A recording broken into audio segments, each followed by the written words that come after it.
we're seeing the Solana network fairly congested from a user transaction perspective. Now, the core of the network, the actual consensus layer, totally fine, not impacted at all. But, from a user experience perspective, the network is nowhere near where we sort of hope and expect it to be. It's running at about 700 transactions per second now, which is still pretty commendable even in the sort of degraded state the network is in now.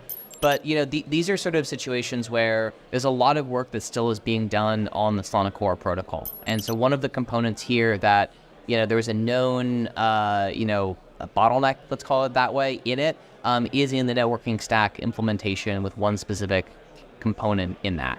And, it was on the roadmap for developers to address and fix, but the estimation between what the demand for Solana would be versus when this thing needed to be upgraded and fixed, those things did not line up. And so the charitable view of this is a failure of success. There's huge demand for the Solana block space. There's huge demand for the network. It's processing more transactions than all the Ethereum layer 1s and layer 2s combined. The less charitable read is it's a failure of planning. And both are fair ways to look at it. That, at this point, a lot of the developers on Solana should have been able to anticipate these sort of demands spiked based on the past usage of the network. But demand is not the worst problem to have. How difficult is it to address a lot of the criticisms on social media in particular? Because it's pretty wild up there. Yeah, one of the great things about crypto Twitter is anyone anywhere in the world can have ideas. And one of the problems with crypto Twitter is anyone anywhere in the world can have ideas. And so I think what we see is a lot of good faith engagement around, how people can improve the ability to land transactions, especially from developers and users on the Solana network. There's also some bad actors as well who are intentionally spreading misinformation. But this is nothing new for crypto Twitter. This is nothing new for this ecosystem. Entrenched financial incentives are one of the greatest parts of this industry, but it also can create lots of incentives for people to spread false information as well. Solana has had outages in the past, and a lot has been made of that. You're not the only blockchain protocol that has that problem, right? I mean, we are not. Bitcoin maximalists and those sort of things will take big shots at these protocols for having these problems. Do you think that it's okay that there are outages in these different protocols? So I think we're still in the growth phase for all of these networks, right? I think we have to remind ourselves that Amazon Web Services went down for years in the beginning. Traditional financial markets have outages every day. It's called trading hours, right? They're online from 8 a.m. to 4:30 p.m. and they're offline the other times. And so, crypto is being graded on a different scale, and I think it's appropriate to be upset about downtimes and outages. The goal is 100% uptime. That should be the goal for the whole industry. If that comes at the expense of no scale, that's not necessarily, I think, the best trade-off to make. The vision of this entire space is to help disrupt the global financial industry as it exists today, to build more fair economic structures, to build more fair economies, to make it so anyone anywhere in the world can make a living and transact freely and openly. That goal, I think, is worth a little bit of downtime sometime to be pushing the balance of what's possible. And that downtime is not limited to Solana. As you said, every major L2 has had downtime and outages as well. Many other L1s have faced the same problems. That's not to excuse them. It's not to say they're okay, but it is to say that, as an industry, we are still very much in the development and growth phase. And there's a reason there's a beta tag still attached to Solana. The beta tag is honest. The network today does not represent the final form of what, developers hope the network will be in the future. And there might be other networks that probably should also append a beta tag to them. Meme coins have obviously been raging on Solana as well. How does the Solana Foundation feel about meme coins? People ask me this question a lot. The foundation doesn't really have an opinion on the activity that takes place on the network. There is no good or bad type of application on Solana. Our goal at the foundation is to help the advancement of the security, decentralization, and adoption of the Solana blockchain. And meme coins are, a lot of adoption.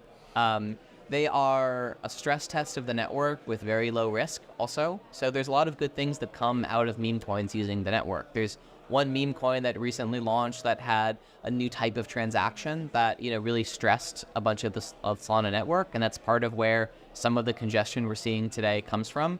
the same way that inscriptions, tested Bitcoin, and, they found some bugs in Bitcoin as part of that, and that's really helped push the development of stacks and Bitcoin L2s forward as well. So, meme coins are a really good way to stress test networks.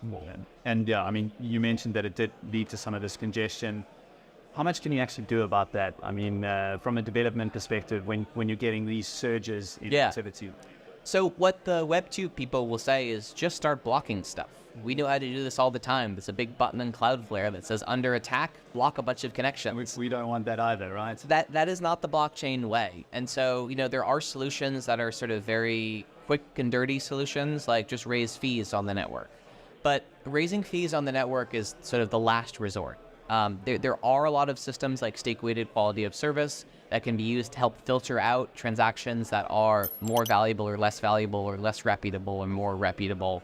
And so raising fees, creates bad user experiences. It creates multi-dollar transaction fees. It creates limited transaction per second capacity in a lot of areas too. And so, from our perspective at the foundation, and to be clear, we do not run the network. It really is up to the validators and developers to decide what direction they want to take this in the future. But there are better tools and technologies to start addressing spam and congestion before fee discrimination. Fee discrimination is a great fallback, and Solana has local fee markets that are getting built up more robustly so they can better handle that sort of fee discrimination. But that is really the last resort, I think.